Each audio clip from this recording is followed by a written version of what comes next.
Nós chegamos ao capítulo 18 do livro de Levítico.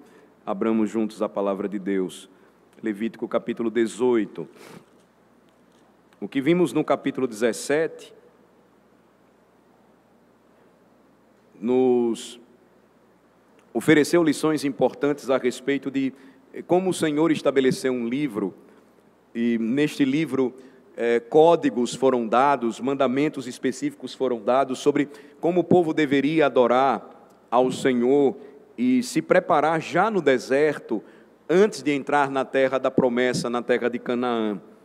É interessante notar que quando nós lemos rapidamente, por exemplo, o capítulo 17, nós só encontramos algumas proibições com respeito ao não comer sangue animal. E por que o Senhor estabeleceu isso, nós vamos ver claramente, foi porque justamente o povo de Deus precisava aprender a respeitar aqueles animais que estavam sendo sacrificados por eles. E o respeito era demonstrado quando, primeiramente, eles respeitavam a Deus, lembrando o que Deus ensinou, que a vida estava no sangue. E lembrem-se, nenhum animal deveria ser sacrificado, senão aqueles que eram muito próximos aos israelitas. Então, eles deveriam escolher esses animais segundo padrões de perfeição, mas eles precisavam ser domésticos. O que isso implica dizer? Nenhum animal poderia ser pego de qualquer maneira e levado perante o sacerdote para ser sacrificado, mas um animal que tinha identificação com o adorador, ele então morreria no lugar dele.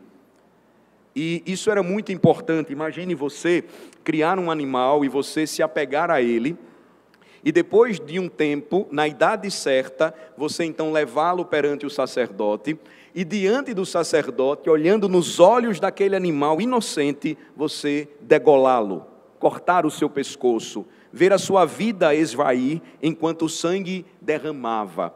Então aquele sangue não deveria ser tomado por alimento, porque o Senhor estabelece com isso um padrão. Vocês devem lembrar e valorizar quem estava morrendo no lugar de vocês. Muito mais do que isso, o Senhor também exigiria que esses animais fossem sacrificados, até mesmo aqueles que não eram utilizados para a adoração, mas para a alimentação, diante do sacerdote no tabernáculo. Com isso, Deus estava evitando que a tentação de prestar culto aos falsos deuses do Egito ocorresse em meio às casas ou às tendas de Israel. Essa é uma ideia interessante, porque nos mostra que o povo sai do Egito, mas demora para o Egito sair de seu coração. É o que acontece com a gente. O Senhor nos tira do mundo, e todos nós conhecemos a nossa história de vida, e o dia em que o Senhor nos deu vida em Cristo, mas ao mesmo tempo, nós continuamos a nossa trajetória no deserto deste mundo, e precisamos retirar o Egito de nós mesmos. A tentação de fazer ídolos, de estabelecê-los no lugar de Jesus, de prestar culto a eles. O que nós vamos ver hoje no capítulo de número 18 é uma passagem interessante, porque ela vai mostrar que a exigência de Deus não apenas estava limitada quanto à vida de adoração, àquilo que o povo de Deus fazia publicamente.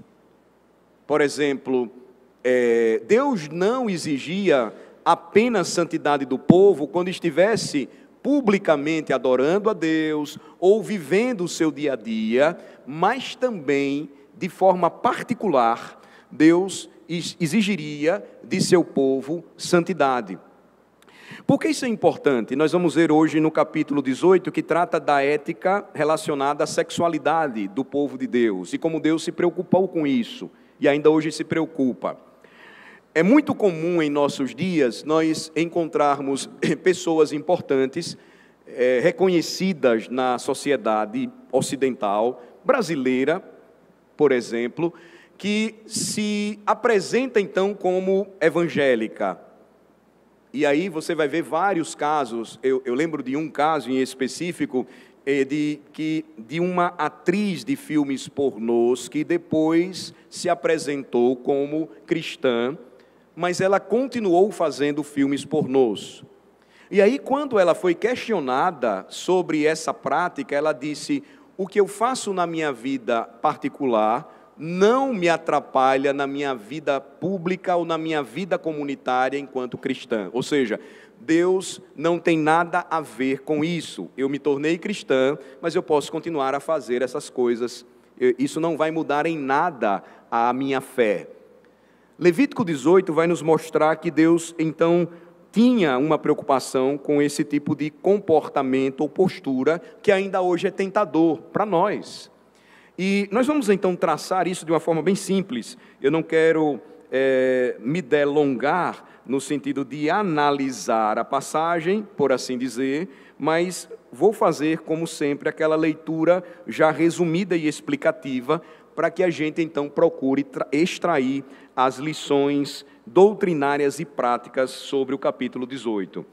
Então, capítulo 18 nos oferece pelo menos 4 partes, e a primeira delas já vem logo de início como a introdução comum aos capítulos anteriores, em seus 2 primeiros versículos. Observem: disse mais o Senhor a Moisés, versículo 1, fala aos filhos de Israel e dize-lhes: eu sou o Senhor vosso Deus.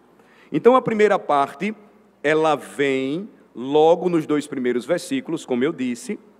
Ela é muito parecida com as declarações anteriores, dos capítulos anteriores, onde Deus anuncia quem Ele é.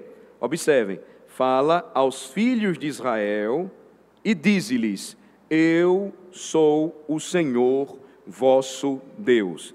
Então, é o anúncio de quem Deus é, que vai fornecer o motivo e a justificativa de tudo o que vem depois. É importante notar isso. Daquilo que ele vai tratar no relacionamento da vida no pacto, ou da vida pactual do povo de Deus. As definições e os mandamentos que se seguem.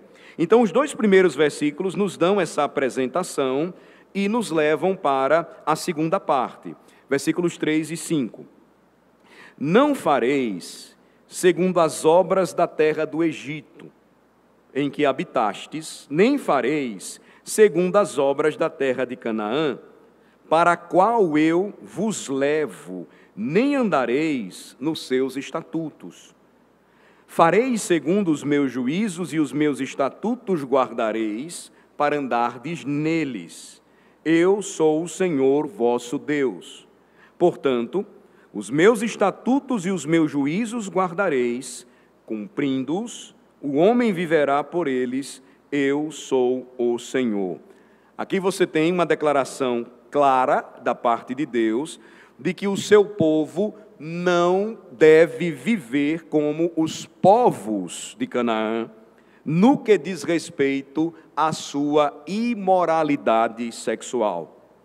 Em outras palavras, Israel não deve copiar a imoralidade das culturas que o cercaria, mas deveria, de forma deliberada, obedecer, ser leal aos padrões morais estabelecidos por Deus.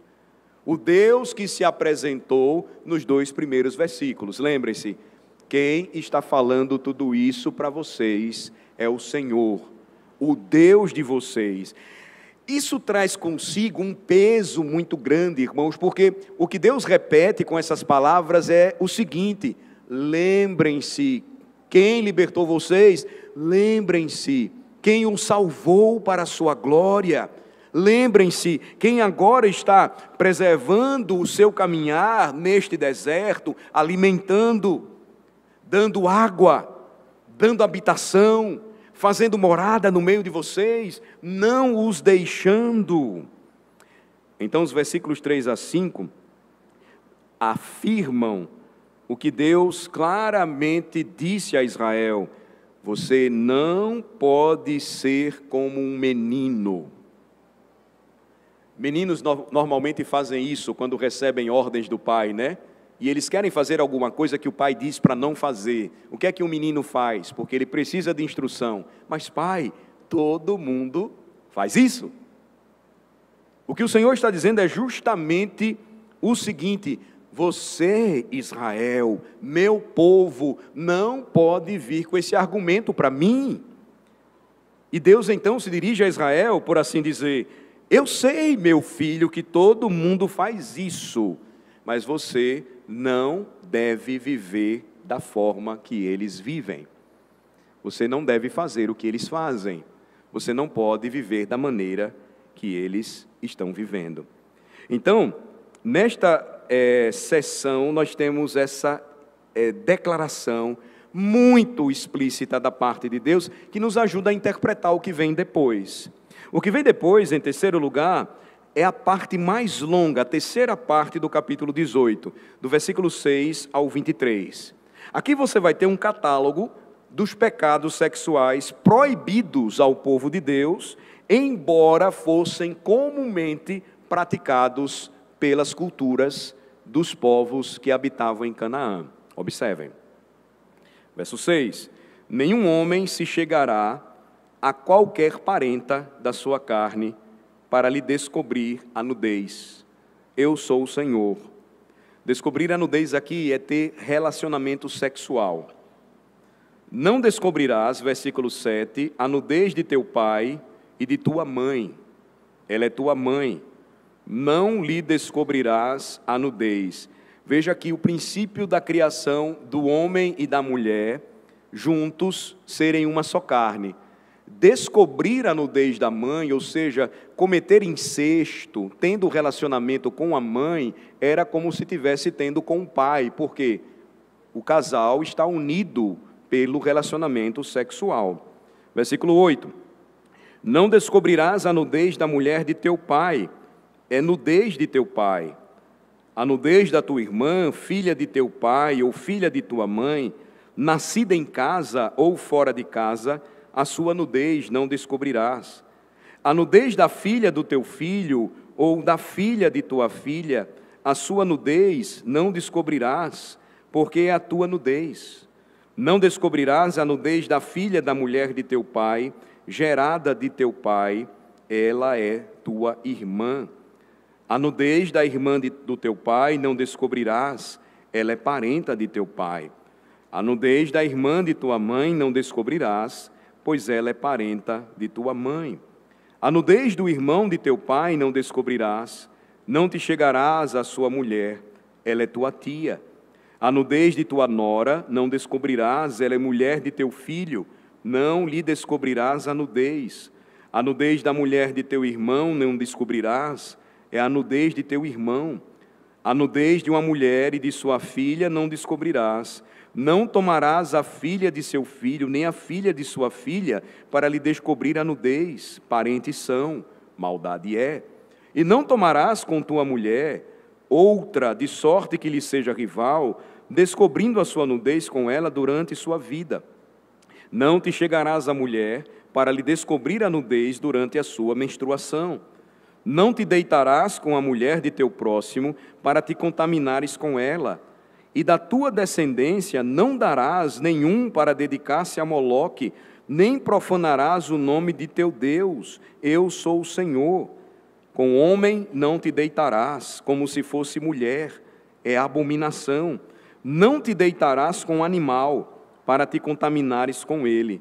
Nem a mulher se porá perante um animal, para juntar-se com ele, é confusão. Percebam a relação de pecados sexuais proibidos por Deus ao seu povo e que já eram comuns naquele tempo. Veja, já eram comuns nos dias em que Israel estava se preparando para tomar posse da terra de Canaã. Finalmente, a quarta e última parte vai do versículo 24 ao final, e aqui você vê uma declaração da parte de Deus sobre a certeza de seu juízo contra esse tipo de imoralidade sexual. Versículos 24 a 30, então, encerra a nossa leitura e resumo de Levítico 18. Com nenhuma destas coisas vos contaminareis, porque com todas estas coisas se contaminaram as nações que eu lanço de diante de vós, e a terra se contaminou. E eu visitei nela a sua iniquidade, e ela vomitou os seus moradores. Porém, vós guardareis os meus estatutos e os meus juízos, e nenhuma destas abominações fareis, nem o natural, nem o estrangeiro que peregrina entre vós. Porque todas estas abominações fizeram os homens desta terra que nela estavam antes de vós, e a terra se contaminou. Não suceda que a terra vos vomite, havendo a vós contaminado, como vomitou o povo que nela estava antes de vós. Todo o que fizer alguma destas abominações, sim, aqueles que as cometerem serão eliminados do seu povo. Portanto, guardareis a obrigação que tendes para comigo, não praticando nenhum dos costumes abomináveis que se praticaram antes de vós, e não vos contaminareis com eles. Eu sou o Senhor vosso Deus. Veja que o que temos esta noite, e que eu acabei de ler em voz alta para vocês, é algo que realmente nos chama a atenção. Às vezes é constrangedor até de ouvir, mas nós precisamos nos aproximar de passagens como estas com a seguinte convicção: é a palavra de Deus para nós.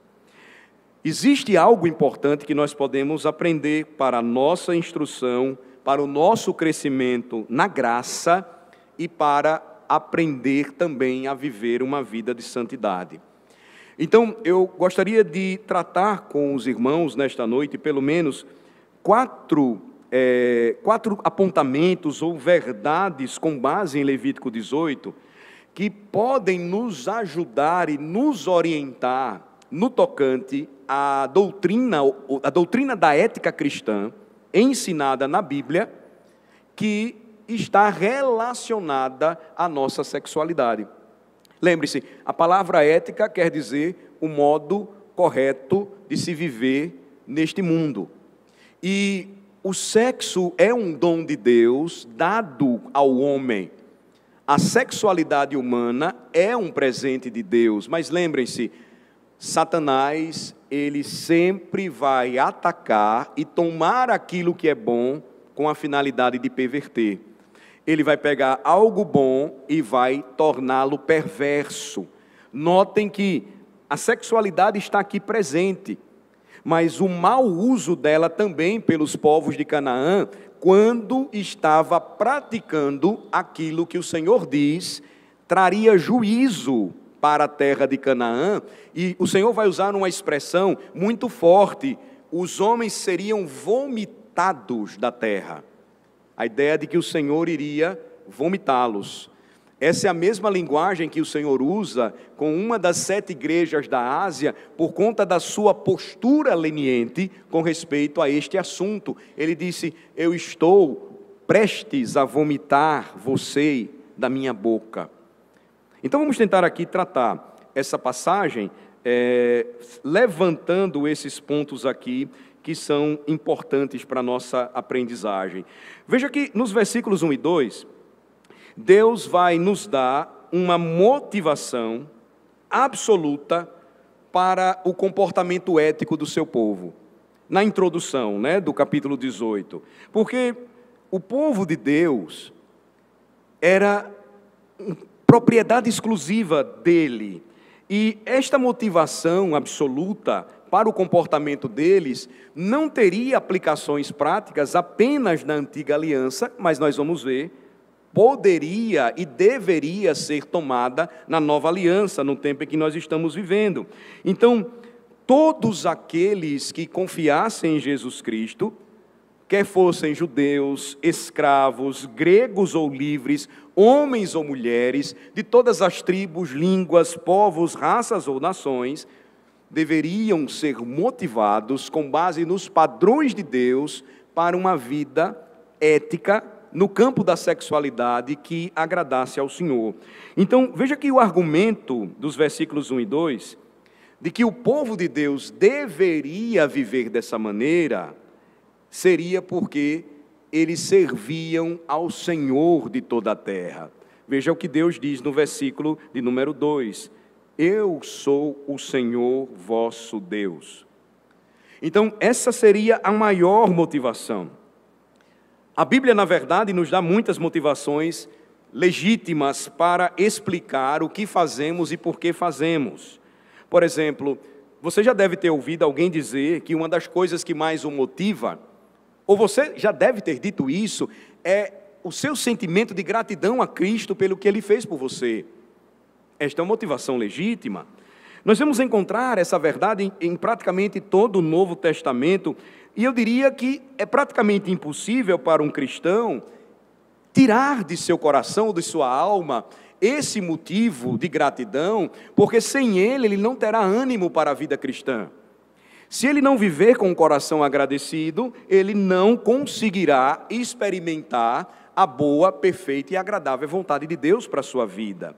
Mas observem, quanto mais caminhamos na vida cristã, e quanto mais refletimos sobre o que fazemos e por que fazemos o que fazemos, nós nos pegamos tomados ou conduzidos em nossa caminhada pelas motivações erradas. Nem sempre fazemos as coisas pelas motivações certas. Eu posso ser movido por uma motivação egoísta, ainda que esteja interessado em fazer aquilo que é certo. Eu posso até pensar que o que eu estou fazendo é certo aos meus olhos, mas a razão por que eu faço isso, e Deus conhece o meu coração, não é uma razão ou motivação honesta, pura, leal.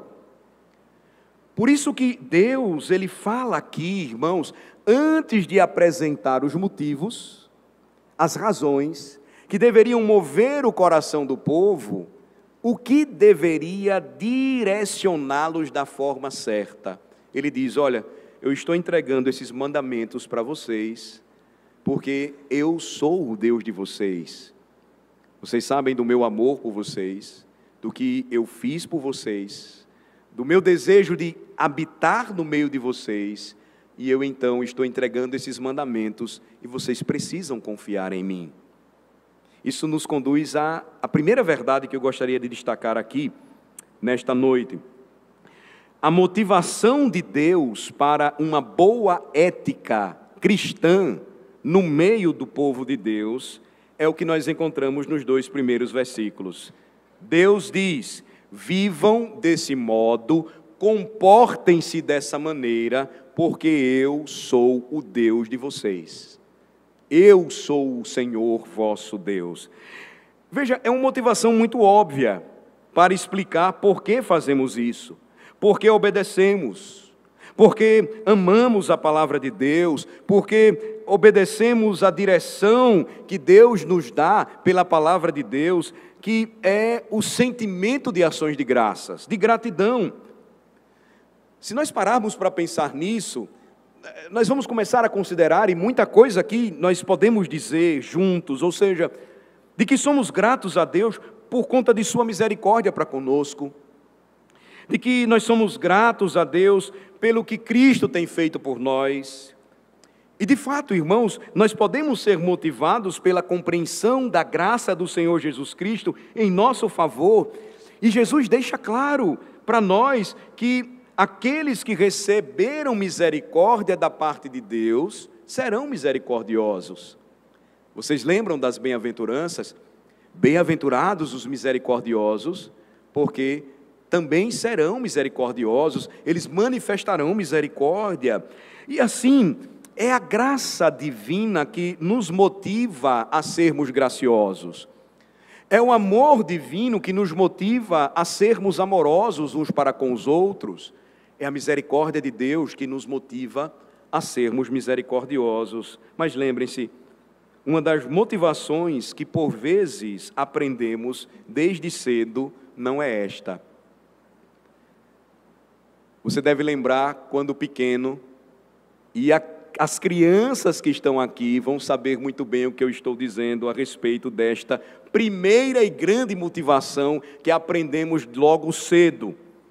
Quando a nossa mãe diz alguma coisa, ou o nosso pai fala, Eu poderia resumir ou definir essa motivação chamando-a de porque eu disse.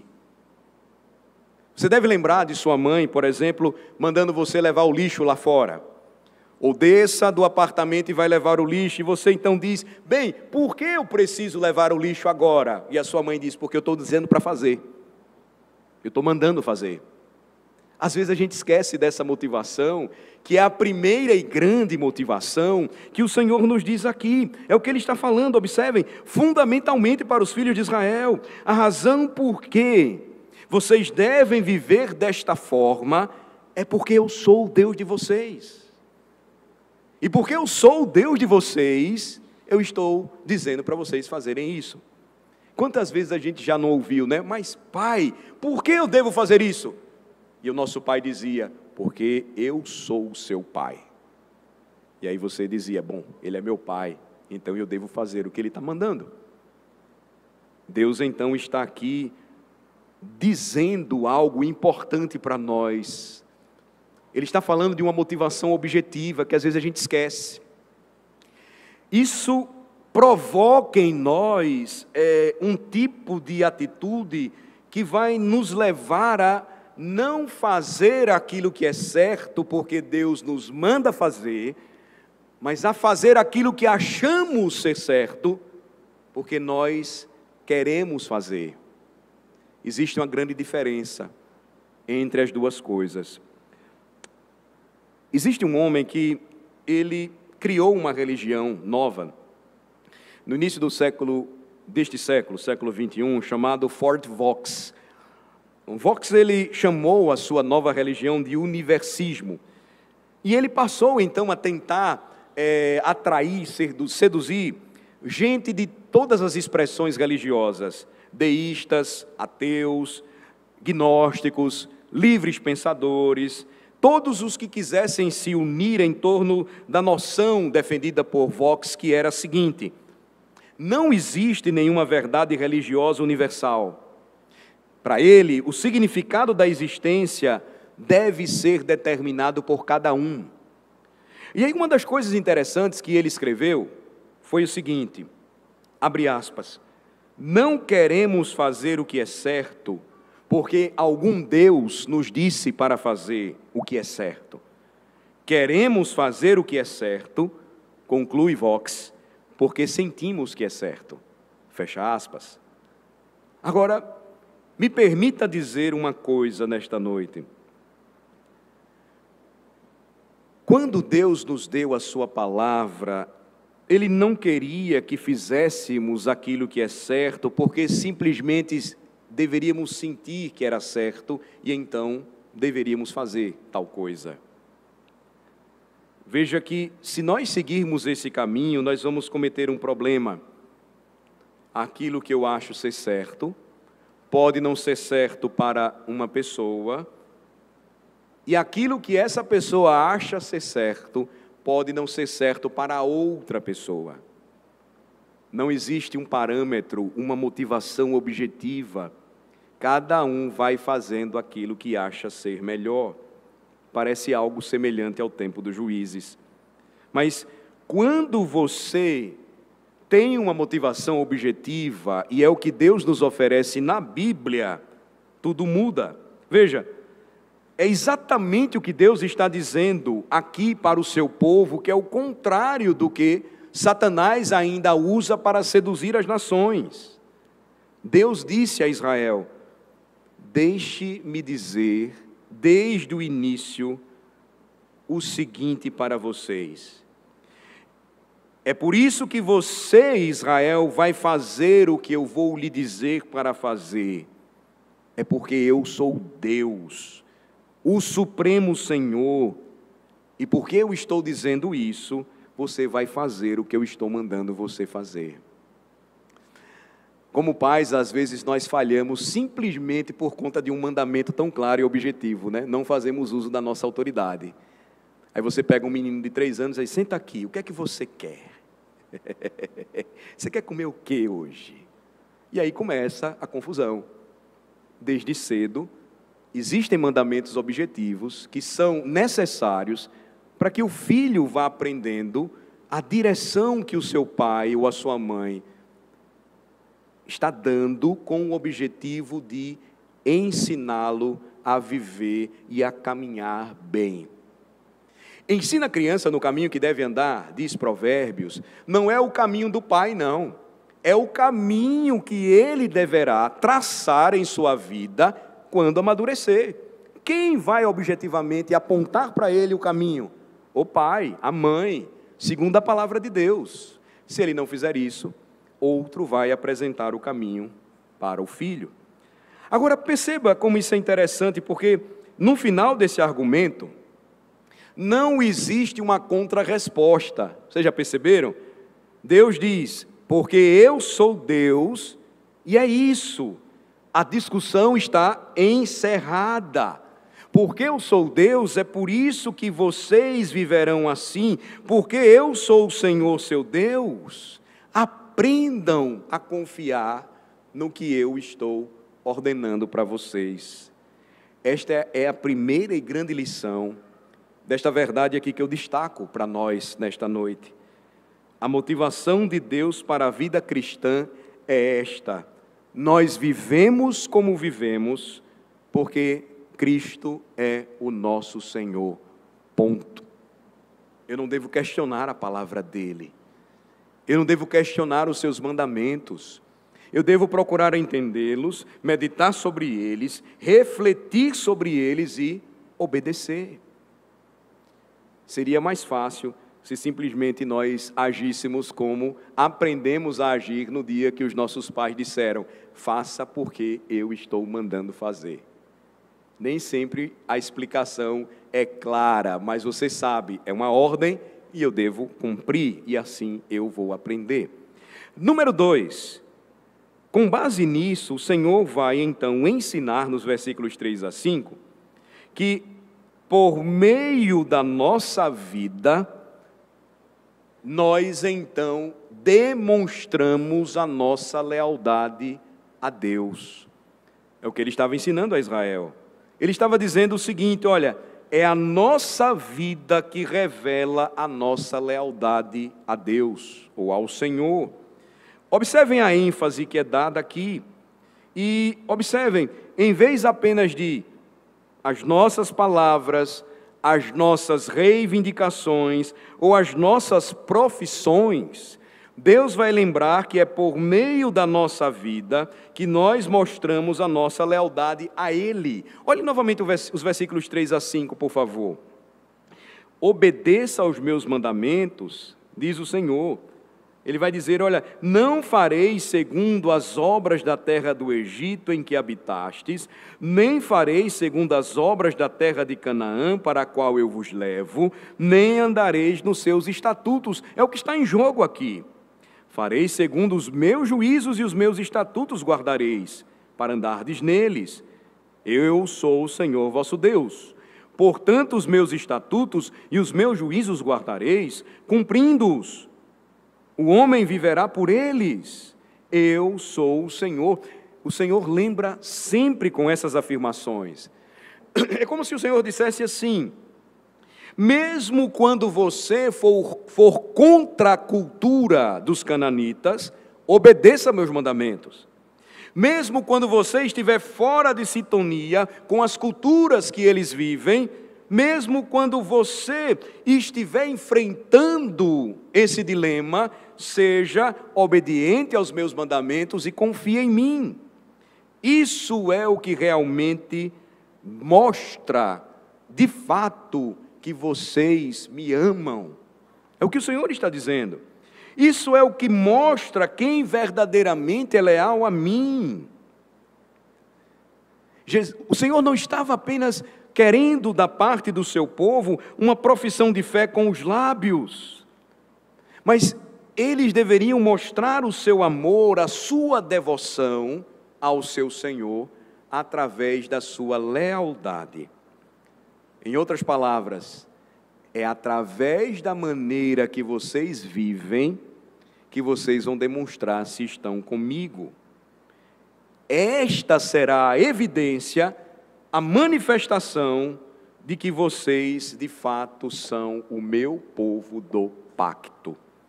Esse segundo ponto é interessante, porque Deus aqui está nos ensinando que viver da maneira que Ele nos ensina a viver, pela palavra, é a melhor maneira de manifestar o nosso amor a Ele, a nossa confiança nele, a nossa devoção total e inteiramente a Ele, a nossa lealdade a Deus, ela é demonstrada na maneira como nós vivemos o Evangelho.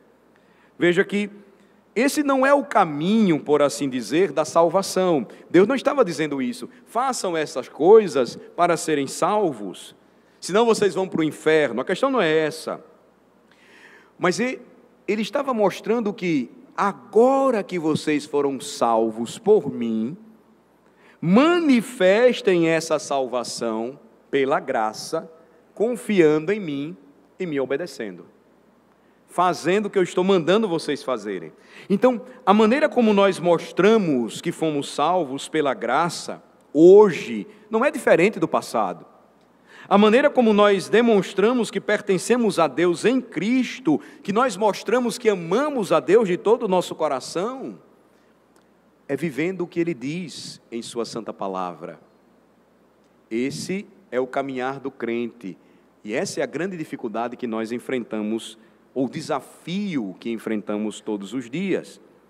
Agora, veja algo interessante aqui, de vital importância para nós, quando olhamos para essa passagem, nesta área específica da sexualidade tratada aqui em Levítico 18. Porque se tornou muito comum em nossa cultura conservadora presumir que muitos cristãos, especialmente jovens, podem ser verdadeiros cristãos e ainda assim viverem de forma desconexa quanto à sua moralidade sexual, segundo os padrões da palavra de Deus. Ou seja, para muitos em nossos dias, é possível ser cristão, assumir ser um verdadeiro crente e ainda praticar imoralidade sexual. Isso foi adentrando pelas portas da igreja de uma forma muito sorrateira, de uma forma muito sutil. E aí você observa que Deus aqui não está dando opção para esse tipo de prática. Mas quanto mais nós nos afastamos dos mandamentos de Deus, o que foi que nós começamos a experimentar? Uma abertura maior àquilo que iria nos fazer pecar. Muitos hoje que são mais velhos pecaram no passado. Hoje os jovens são tentados e pressionados e por vezes fazem isso. Não é sem razão que, infelizmente, pela falta de cuidado nessa área, não são poucos os congressos de adolescentes e jovens, de igrejas ou denominações como as nossas, que às vezes adolescentes, moças, saem grávidas. Como assim? É um encontro de mocidade. É um encontro de adolescentes. Mas a turma consegue viver uma vida desassociada daquilo que canta, que lê, que ouve ou que professa. O Senhor está dizendo, olha, no tocante a isso, não pode haver desconexão, não há outra opção aqui.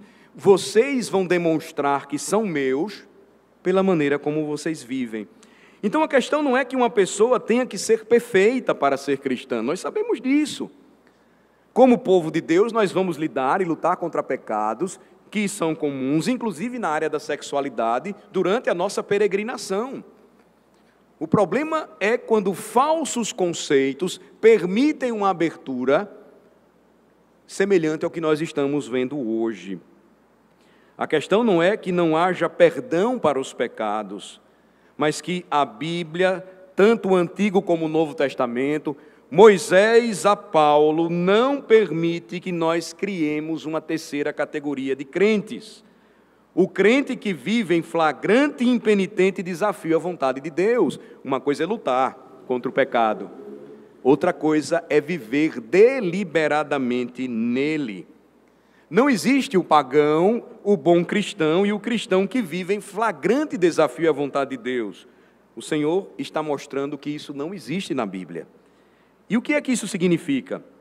Que como um corpo, o corpo de Cristo, nós precisamos então trabalhar essas verdades, exortar uns aos outros para permanecermos em Cristo, permanecermos em Deus, permanecermos nas Escrituras em nossa vida e tratarmos com urgência da necessidade de pureza sexual entre os nossos filhos, para os nossos filhos, para os nossos jovens, para os homens maduros e as mulheres adultas.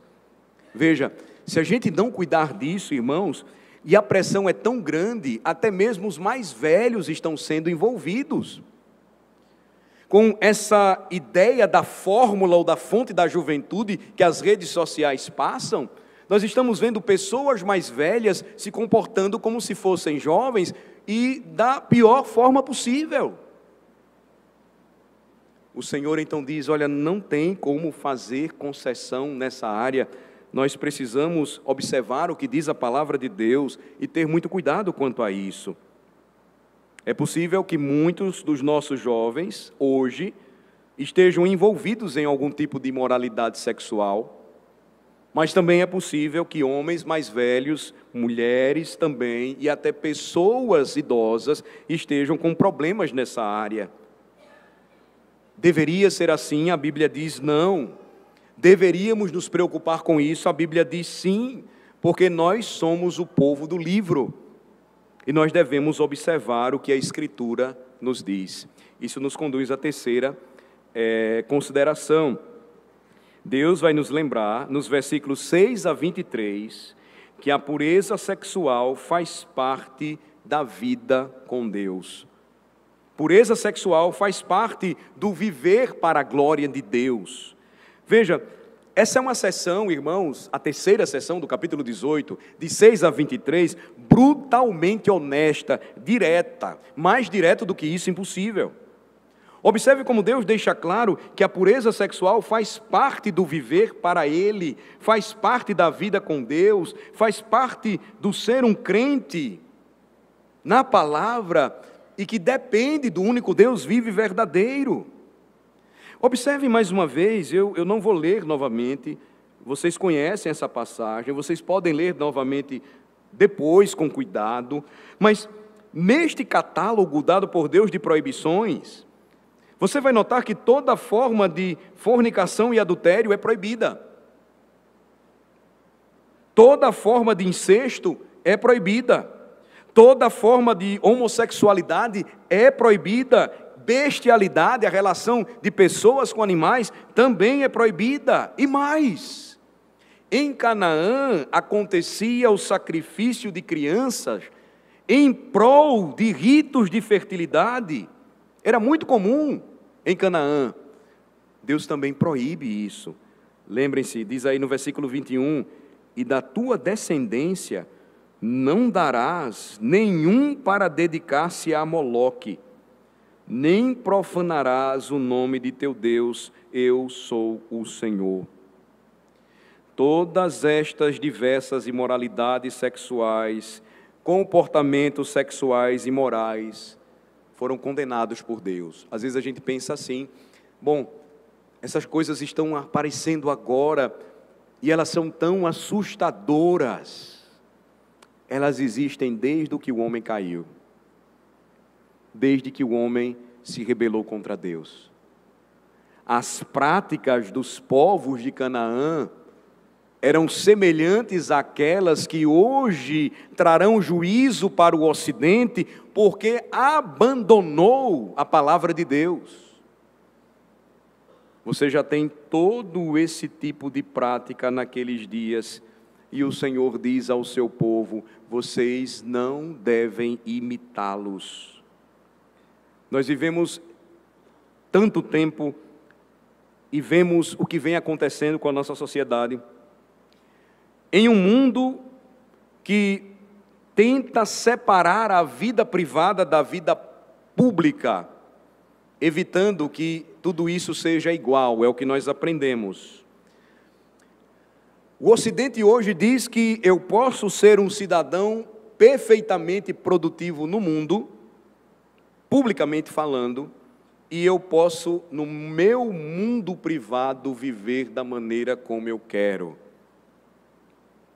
Pensem no Japão, nação próspera, tecnologicamente desenvolvida, hoje estão fazendo campanhas para que os homens se casem, porque a maioria deles são viciados em bonecas de plástico para seu relacionamento sexual. Estão se casando com inteligência artificial, projeção de uma moça ou de uma mulher, segundo os animes ou os desenhos que eles gostam, e com elas eles se satisfazem.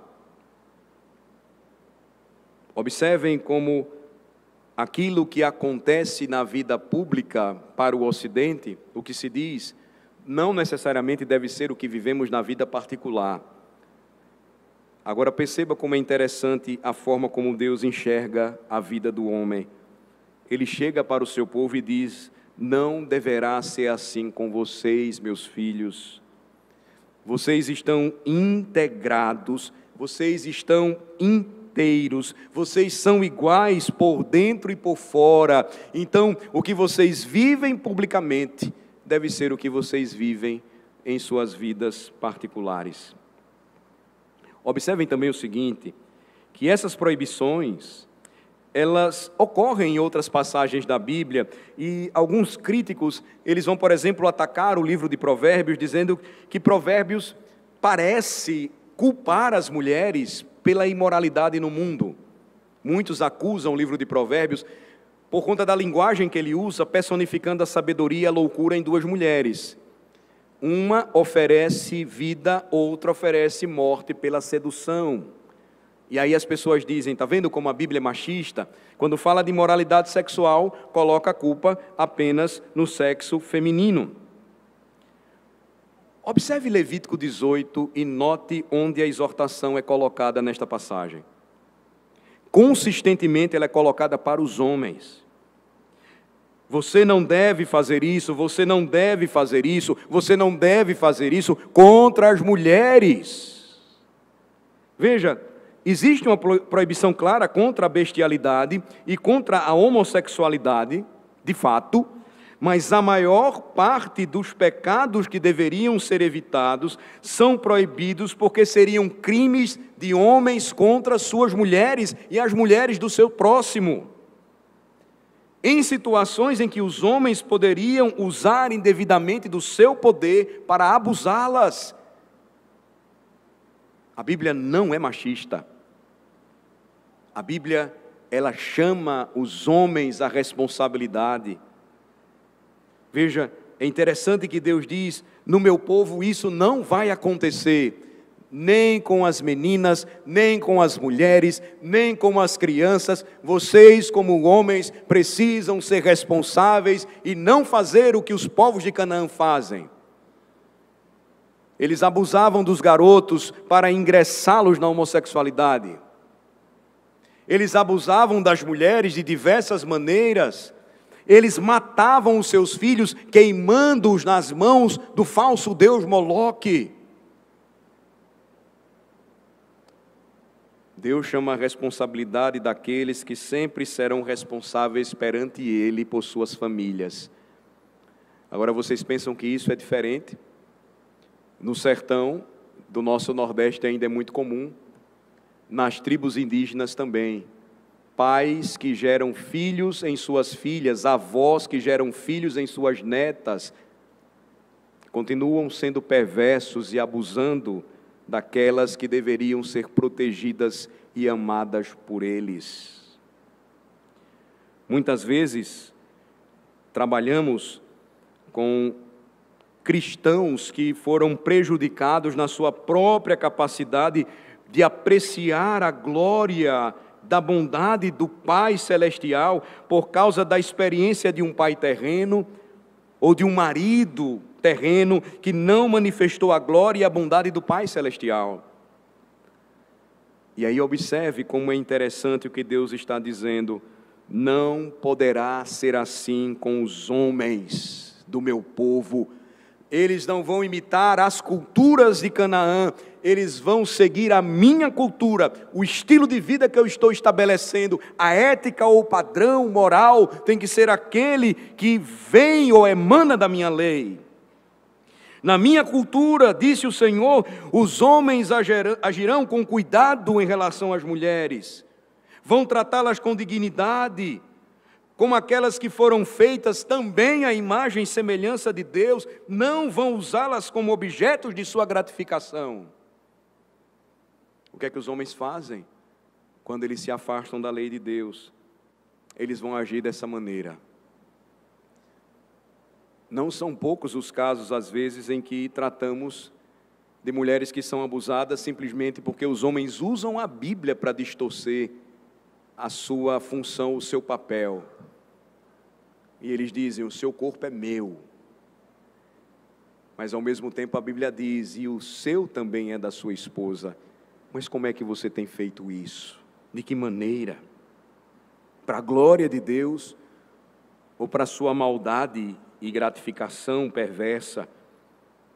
Deus então diz ao seu povo, vocês vão manifestar que são meus através de seus relacionamentos, inclusive sexuais. Vocês vão se manifestar e deverão ser a minha imagem, refletir a minha glória, quem de fato eu sou. Veja, não é interessante, irmãos, que Deus faça isso? E observe, Ele exige que tudo isso seja feito de forma pública, mas também privada.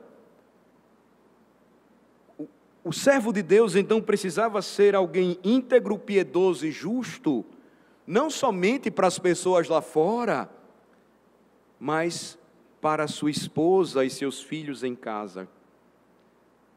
E o Senhor não os deixaria em liberdade para agir de maneira em público, de uma maneira em público e de outra maneira na vida particular. Até mesmo nesta área íntima, discreta, geralmente oculta do mundo privado, Ele não ia permitir que isso acontecesse. Agora, veja como isso é interessante, porque nós não podemos sair daqui nesta noite pensando que este tipo de coisas, por mais chocantes que sejam de ouvir, ou de serem lidas em voz alta, num domingo à noite, aqui na Igreja Presbiteriana de Aracaju, são questões incomuns em nossa cidade ou em nosso estado, porque elas não são. Não há nada nesta lista que aqueles que lidam com o pastoreio de igrejas ou estão envolvidos em aconselhamento bíblico ou pastoral já não tenham tratado há algum tempo ou visto regularmente acontecer. Não somente aqui, mas em outras partes do Brasil. Estas não são coisas, quero dizer, que apenas Moisés teve que tratar, mas ele precisou trazer ou entregar ao povo como mandamentos para que eles não esquecessem os 10 mandamentos da lei de Deus. Portanto, do mesmo modo serve para nós como lembrança. Não devemos nos surpreender que ainda hoje existam problemas em nossa própria cultura, porque são problemas que já existem faz tempo. Muito mais hoje, porque os homens cada dia mais têm se afastado da lei de Deus. Quarto e último lugar, as abominações e a imoralidade sexual trarão o julgamento de Deus sobre a terra.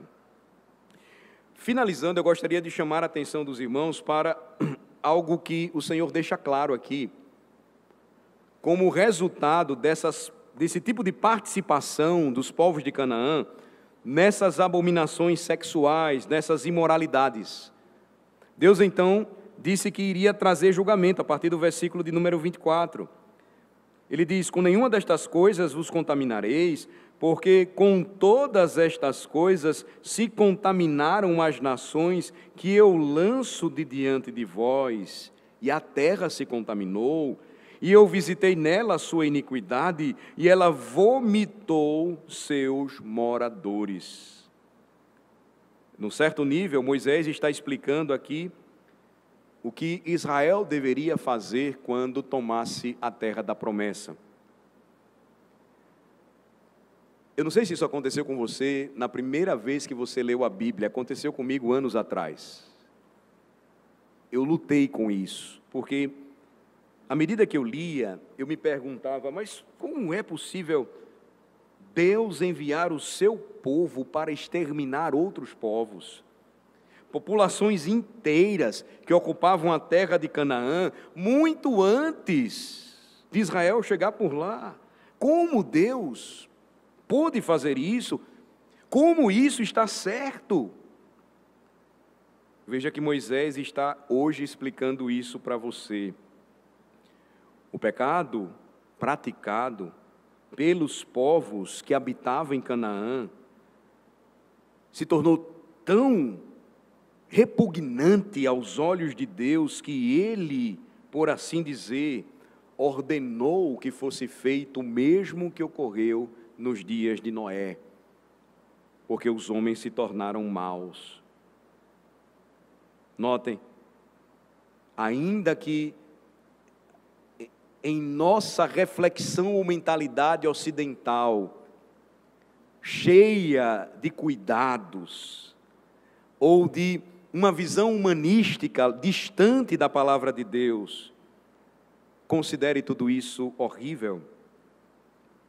O que Moisés está dizendo aqui é o seguinte, que o julgamento de Deus recairia com justiça sobre aqueles que estavam praticando essas abominações, porque o que eles estavam fazendo era terrível aos olhos do Senhor.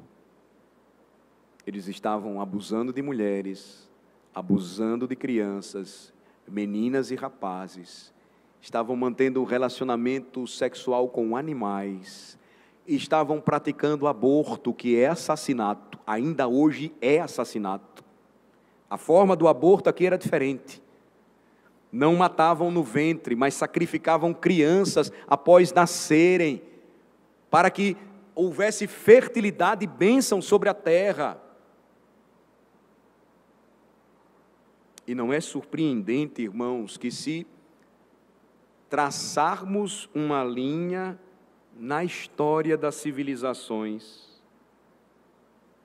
que toda vez que civilizações se degeneraram a esse nível, não demorou muito tempo para que estas civilizações desaparecessem.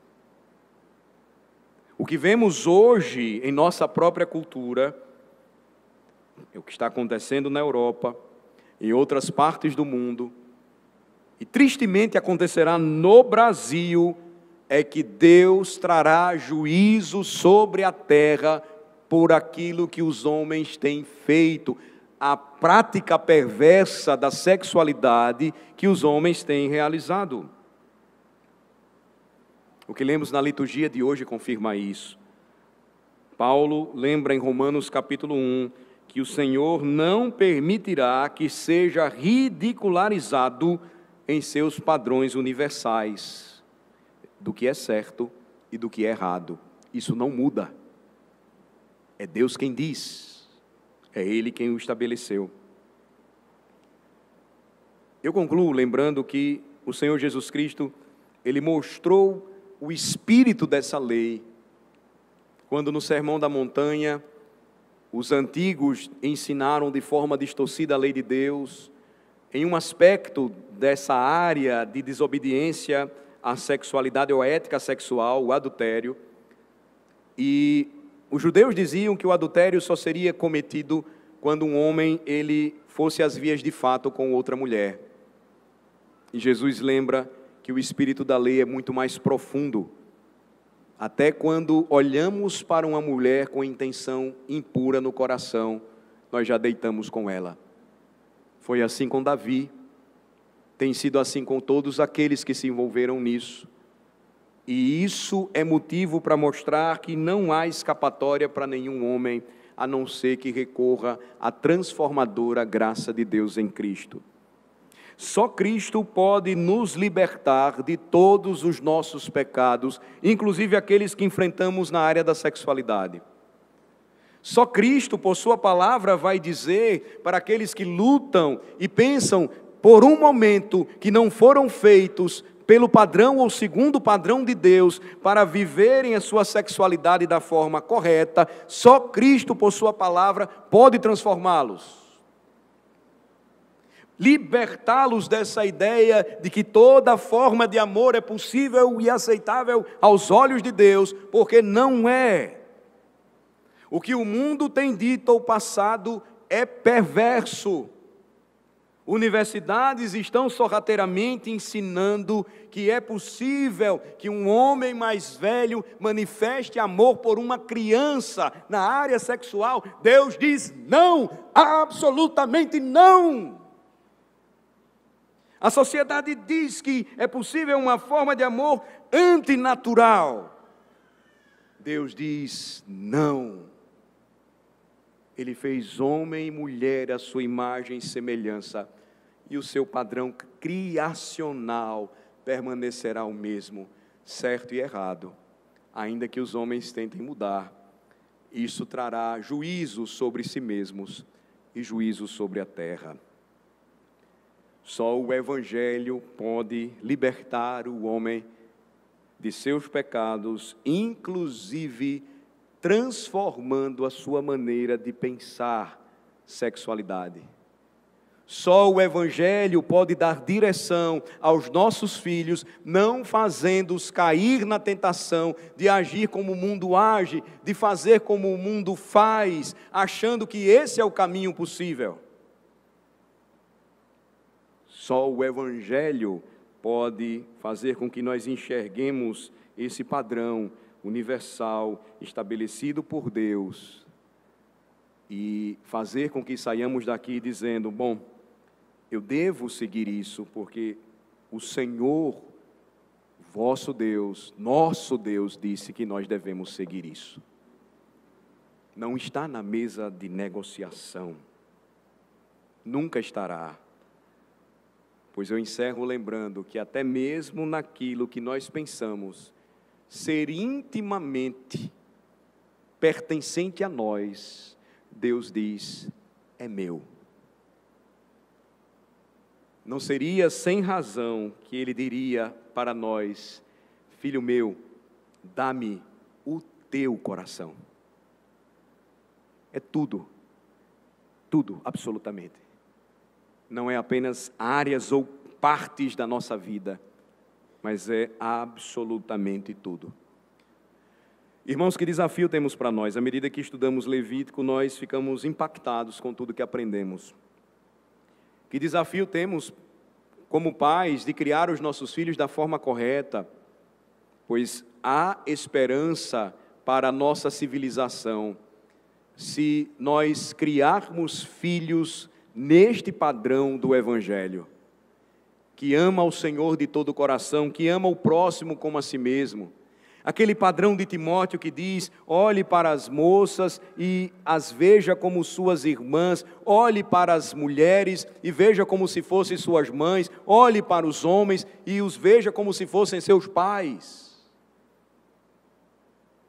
Há esperança se a Igreja de Cristo, ela continuar fazendo aquilo que deve ser feito e agir contraculturalmente. Pensem como se estivéssemos hoje em Canaã, cercados de tudo aquilo que o povo de Israel enfrentou e desafiados a permanecermos firmes na palavra de Deus. Vamos orar. Senhor, ajuda-nos e aplica a Tua palavra pregada ao nosso coração. É desafiador para nós, Senhor, entendermos que aquilo que o Senhor estabeleceu como universal no campo da sexualidade humana não mudou. Deve ser obedecido e preservado por seu povo. Isso implica numa luta grande que nós vamos continuar tendo contra os pecados nessa área da sexualidade, que sempre estarão tentando o nosso coração, dos nossos filhos, tentando o povo de Deus. Mas existe uma grande diferença de lutar contra tudo isso e agora entender que nós podemos viver duas vidas, uma pública e uma particular. De entender que nesse campo da sexualidade eu sou livre para fazer o que eu quiser fazer. Como é desafiador, Senhor, para nós, nesta noite, lembrar que o Senhor exige de nós tudo, porque o Senhor nos vê completos, plenos, e isso inclui a nossa sexualidade. Talvez alguns enfrentem dilemas e problemas nesta área, nesta noite, no campo da imoralidade sexual, das tentações por pessoas do mesmo sexo, ou até mesmo outros sentimentos tentadores e pecaminosos. Que o Teu Evangelho, Senhor poderoso, liberte a todos dessas amarras e grilhões do pecado, fazendo-os confiar e crer no que diz o Senhor Jesus Cristo, pois Ele apresenta, através do Seu Santo Evangelho, que há esperança para aqueles que confiam nele, pois o Evangelho é o poder de Deus para a salvação de todo aquele que nele crê. Abençoa-nos, ó Deus, nós oramos em nome de Jesus. Amém.